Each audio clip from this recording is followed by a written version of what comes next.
Arrivé au FC Barcelone l'été dernier, Ike Gundogan a immédiatement impressionné par son expérience et son talent, apportant une nouvelle dimension au milieu de terrain des Blaugrana.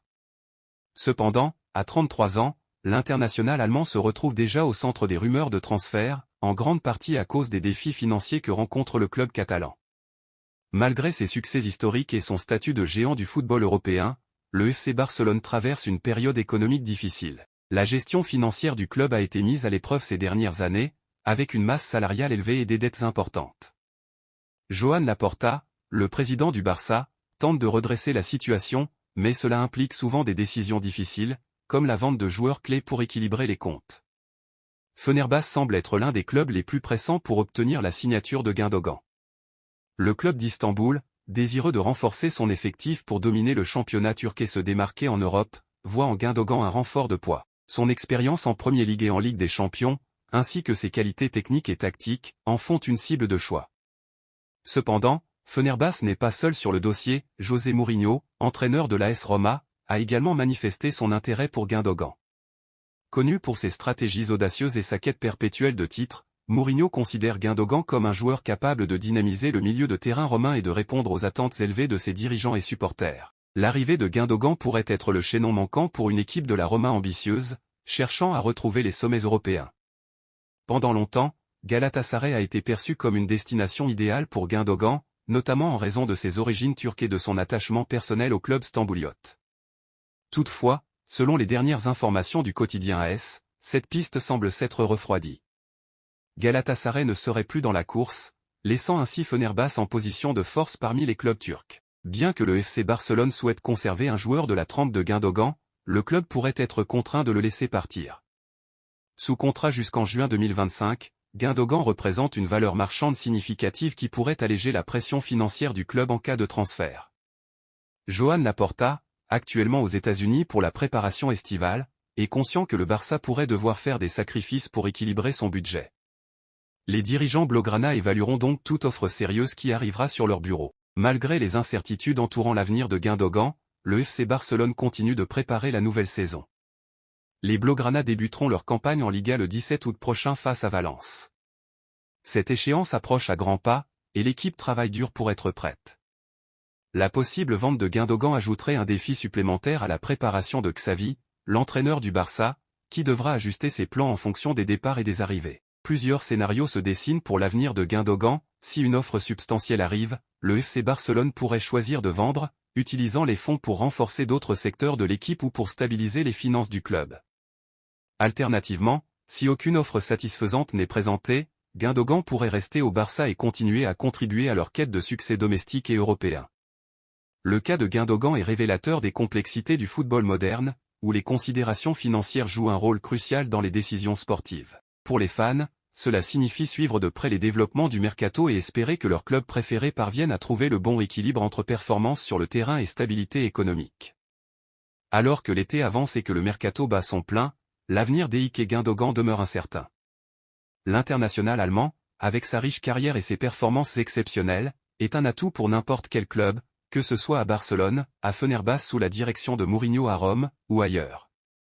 Gundogan continuera d'être une figure majeure du football européen. Les prochaines semaines seront décisives, et le feuilleton de son transfert ne manquera pas de captiver l'attention des supporters et des observateurs du monde entier. Après un Euro 2024 exceptionnel où il a démontré une forme éclatante et une influence considérable sur le terrain, N'Golo Kanté a suscité l'intérêt de plusieurs grands clubs européens. Parmi eux, le FC Barcelone a été particulièrement séduit par les performances du milieu de terrain de l'Al-Ittihad. Malgré ses 33 ans, les rumeurs concernant son transfert au Barça ont enflammé les médias et les fans. En effet, l'idée de voir Kanté évoluer sous le maillot blaugrana aux côtés de joueurs comme Pedri et Frenkie de Jong faisait rêver plus d'un supporter. Cependant, l'entraîneur du FC Barcelone, Hans-Dieter Flick, a finalement décidé de mettre un terme à cette opération. Depuis son passage à Leicester City et sa participation cruciale à la conquête du titre de Premier League en 2016, Kanté s'est imposé comme l'un des meilleurs milieux de terrain défensifs du monde. Son transfert à Chelsea a confirmé sa réputation, où il a continué à briller, remportant à nouveau la Premier League ainsi que la Ligue des Champions.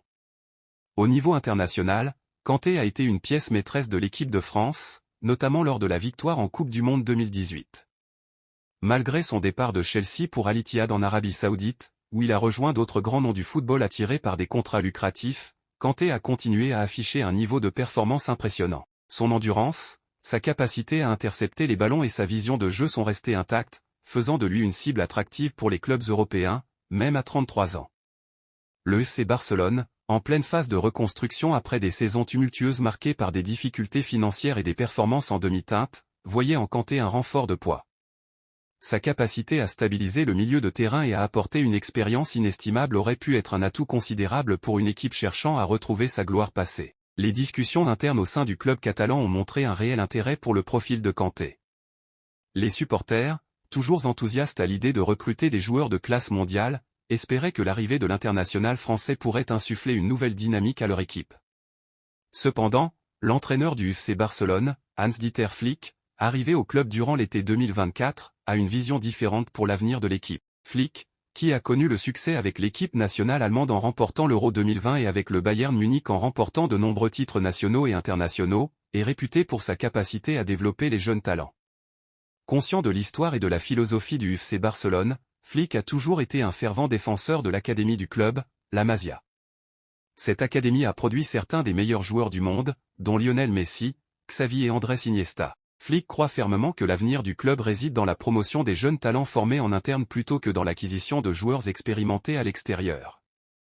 Cette stratégie à long terme vise à renforcer l'identité et la compétitivité du club en misant sur le développement des jeunes joueurs. Il espère construire une équipe soudée, compétitive et capable de retrouver les sommets du football européen. Parmi les jeunes talents que Flick souhaite promouvoir, on trouve des joueurs comme Gavi, Pedri et Ansu Fati, qui ont déjà montré leur potentiel au plus haut niveau. Flick est convaincu que ces jeunes joueurs, s'ils sont bien encadrés et développés, peuvent devenir les piliers de l'équipe pour les années à venir. Il considère que l'arrivée de Kanté pourrait freiner leur progression et leur temps de jeu, ce qui serait contre-productif pour la vision à long terme du club. La décision de Flick a été accueillie avec des sentiments mitigés par les supporters du FC Barcelone. Si certains comprennent et respectent la vision de leur entraîneur, d'autres auraient aimé voir Kanté apporter son expérience et sa qualité à l'équipe. Cependant, la majorité des supporters semblent faire confiance à Flick, compte tenu de ses antécédents de succès et de sa réputation de formateur de talent. Pour Kanté, cette décision signifie qu'il devra chercher d'autres opportunités s'il souhaite revenir en Europe. Bien qu'il soit toujours très apprécié et respecté dans le monde du football, son âge pourrait limiter les options disponibles, surtout parmi les clubs de premier plan. En conclusion, la décision de Hans-Dieter Flick de privilégier la jeunesse et le développement interne marque une étape importante dans l'évolution du FC Barcelone. En mettant l'accent sur la formation des jeunes talents de la Masia, Flick espère construire une équipe capable de rivaliser avec les meilleures formations européennes sur le long terme.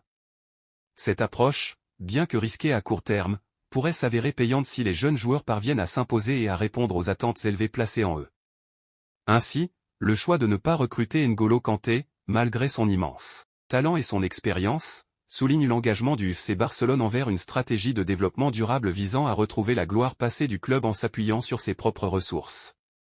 Seul l'avenir dira si cette décision était la bonne, mais pour l'instant, elle reflète la confiance de Flick dans les capacités de ses jeunes joueurs et son désir de construire un Barça solide et compétitif pour les années à venir.